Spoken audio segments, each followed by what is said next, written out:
Good afternoon, everyone. This is Nancy from Niha Inc. here at the cage on this beautiful Monday, July 11th. We need some extra time to put the tape down, paint the one more handball lines, and then do some other finishing touches.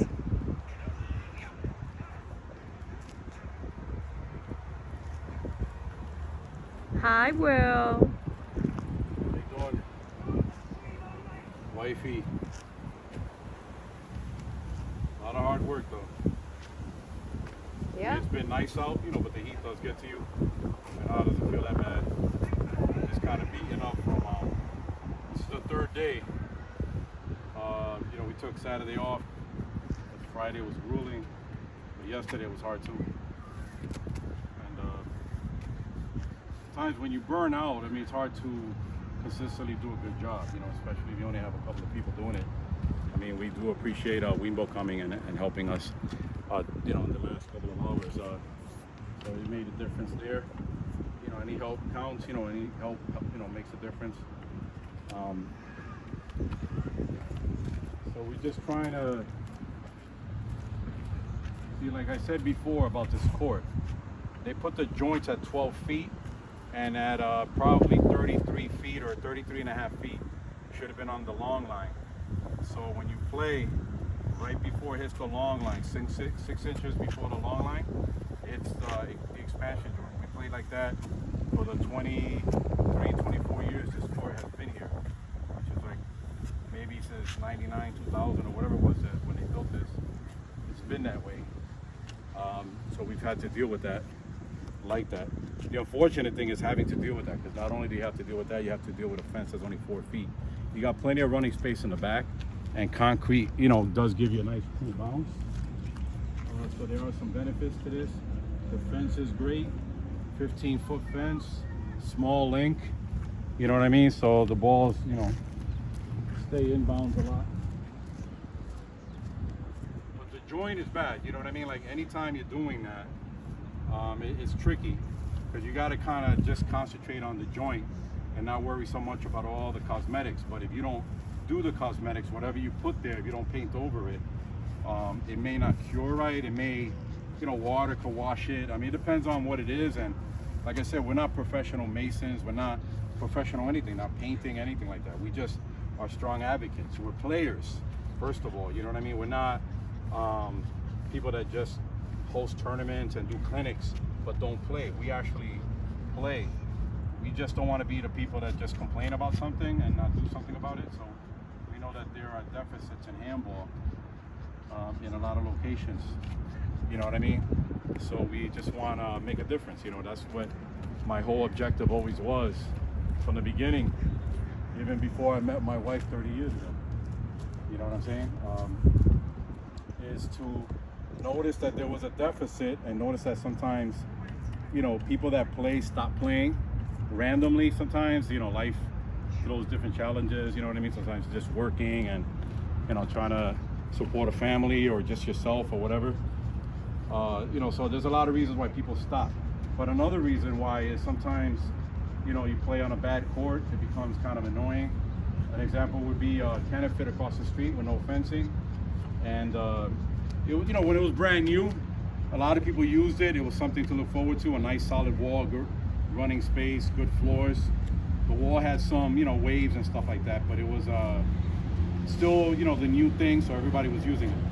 After a while, the dip started getting bad. People, and then little things start popping out. That's the way it kind of works. You start noticing the bad of the court. Once one thing starts showing up, then little by little, everything starts standing out about the court. Then you don't like to chase the ball no more because it's going all the way over there.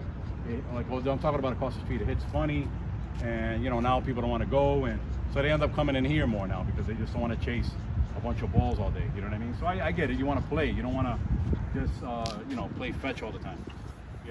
But the problem with this court, like I said,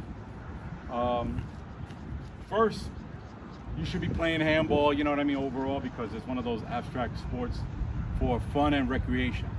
But if you're going to get competitive, even on the local level and tournaments and stuff, then you may want to develop a little bit better on courts that don't have 4 foot of fencing on the side.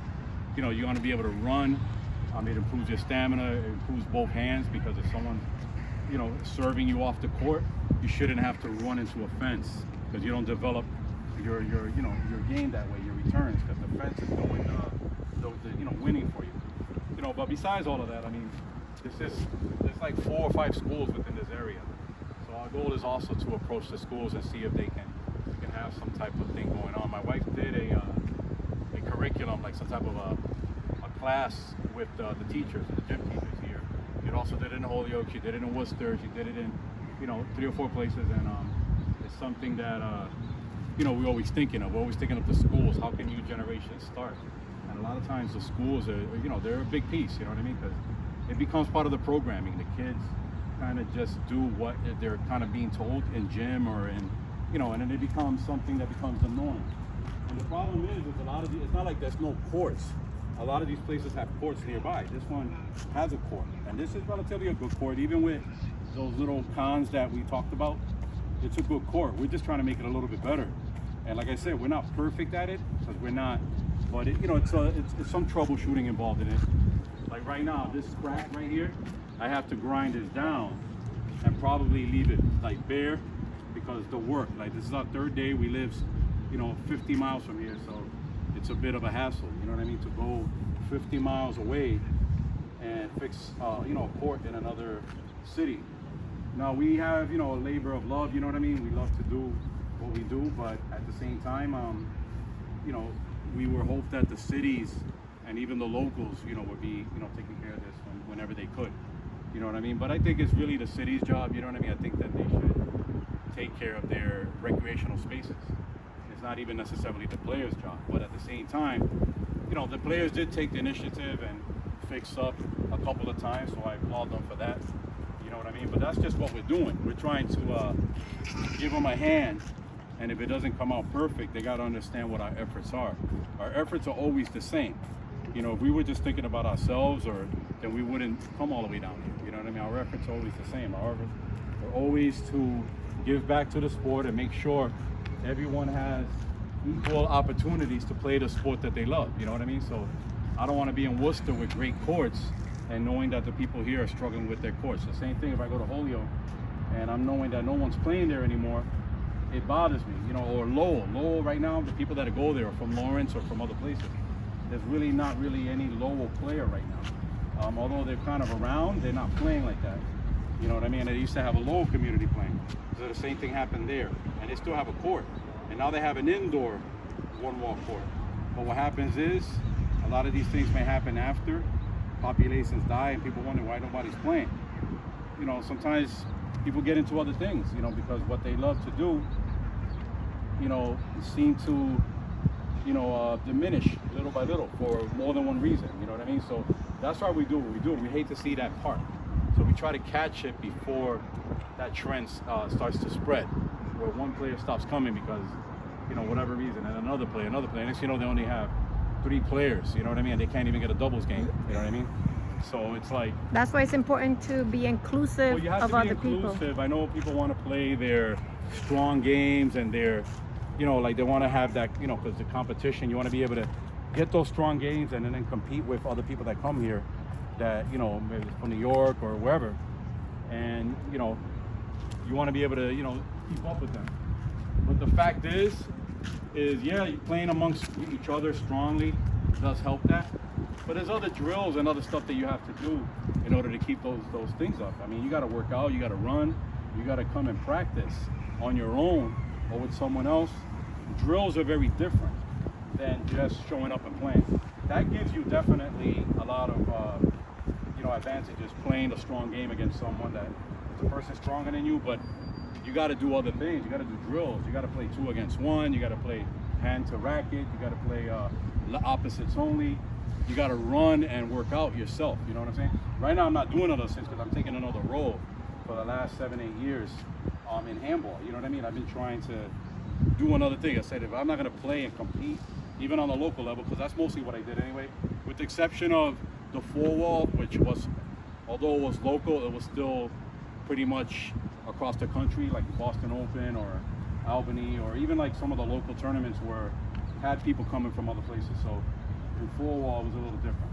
But not competing or even not having those tournaments anymore, I said, well, what else can we do? You know what I mean? I was always giving back a little bit in one wall, but I started getting more into fixing the courts, and plus we were asking the cities and some of the towns, and they take so long to do some of this stuff. Some of them are great, like what happened in New Britain or in Bridgeport, they fixed those courts pretty quick. There are some places that are pretty on top of it. Worcester took years, though. People don't realize that. Although we live there and we have Crompton, we have a great Parks and Rec director, but we do kind of bump heads sometimes because we want what we want, and we know what happened over there. The similar things that happen over here, where courts were removed even though they were getting a lot of usage, and it kind of breaks up the momentum on a sport that's already struggling. That shouldn't be struggling. It's just been not given a fair shot. You know what I'm saying? Like a lot of times when you have a good momentum going, they knock down the court, which doesn't make no sense. So that's what we're trying to stop. We're trying to stop all that nonsense and encourage them, instead of knocking them down, to rebuild them properly and encourage people to use them. And that goes for inside and outside. But inside sometimes is a challenge because inside it's a lot of private institutions, whether they're Wise or LA Fitnesses or whatever, athletic clubs. They do what they need to do to stay afloat. And they may get a lot of donations like Wise and stuff and grants and all this other stuff that they get, but they're gonna go according to what they need as far as staying afloat. And certain community needs that we get kind of pissed in the sense that, okay, you can still fulfill that need and not take out the courts, because that's affordable recreation that's been part of the why for a long time, and it's like, why would you take that out? And it goes for racquetball and squash too. I mean, those sports are great, but there are some special circumstances where they're completely empty, no one is using them, and they're just kind of like, they put some rock climbing and things like that in there. And I get that. You try something different with space, because maybe you've already tried, but there are places like Worcester and Boston that had a lot of use, and they still did that. They still took the courts away. So that's why we do what we do anyway, including this. You know what I'm saying? We're trying to get rid of the joint, and we're trying to do the best that we can, not being skilled labor. This is something that's a labor of love for us, and it's grueling. You know what I mean? Like, we want to be playing, we want to be vacationing, we want to be swimming, this is grueling on us. You know what I mean? It's hard. Some people may think, well, why do you do it then? You know what I mean? No one asks you to do it. I mean, we do it because we love the sport for real. We don't just want to talk about it. We really are about it, and we want to make a difference. You know what I mean? We don't want to just talk the difference. We want to actually do something about it. And no one in a sense has the right to tell us whether we should or not. We're not complaining. We're just telling you what the truth is. And a lot of times, people probably wonder, well, if you have such a hard time doing it and this and that, then why do it? I mean, it's not that we don't enjoy giving back. That's not what we're saying. We actually do this because there's a need. That's the problem. There's a need because some people don't step up, and the cities don't step up. You know what I mean? And the players, even if they step up once or twice, are not consistent with, the fight. You know what I mean? Because it's kind of a fight. You know what I mean? It's a total fight. We're trying to keep the sport alive here. And I'm going to be honest with you, I don't want to just watch videos of the New York players, although I do that anyway because I think they're fantastic and I love watching them. But I don't want to just do that. I want to grow the sport here. So a lot of times, people are enjoying watching videos. And don't get me wrong, I love TV. I'm a big, television person. You know what I mean? And I watch YouTube, pretty much every day. But, there is a time where you actually have to do for your own community and create that kind of vibe, on a much lesser level, because we're not going to be like that over there. But, just so we can have our own version of it. Because like I said, I don't have the money in other communities to go all the way to New York every single time, to support something over there when we're in a major deficit here and in danger of losing the courts, because every time somebody drives by, they're either empty or we're invisible to them. But sometimes they're not empty at all. We're just invisible to a lot of the communities, that like they'll support cornhole tossing before they support handball. They'll support other sports, and pickleball is fantastic, but they'll support that, and that's new, and it's fairly unknown to some people, but they'll still support that. You know what I mean? And the momentum behind it. Didn't we apply for summer nights? Yeah, we applied. I mean, you fill all that out for grants and stuff like that. And like people don't realize, we haven't, without the USHAs and other donators that have given us some money here and there, you know, that we really appreciate. We haven't gotten an official grant approved or awarded ever, with the exception of what we get from the USHA, which is a form of a grant, you know what I mean? And that's the only thing. And the other thing is, like I said, you know, like sometimes we've gotten donations from former, you know, advocates for handball and players, you know, so.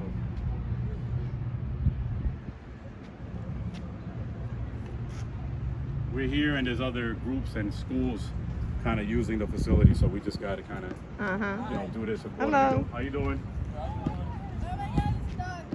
I like your dog. I love your dog. Thank you.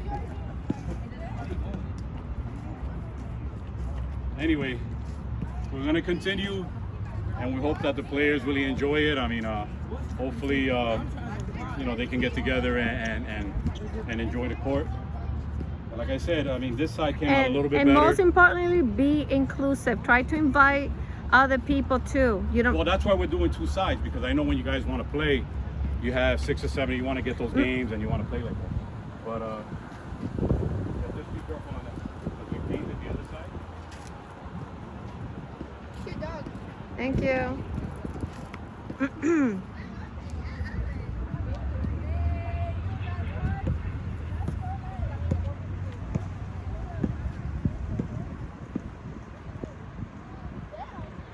Bye, everybody. Well, and that's another thing that we want. Oh, We know excuse that me, there's schools the here, youth. so we want to include and have youth playing, Yeah. because that's the future. You know, like tomorrow we're going to be doing Cops and Kids in Southbridge. Wednesday we're supposed to be doing Worcester Recreation Worcester. That's 2 days in a row on top of being all the work that we're doing here. So Yeah. it's kind of just hit on. Don't get on the court. Yeah, just be careful. Yeah. But anyway, we'll Bye sign off. bye.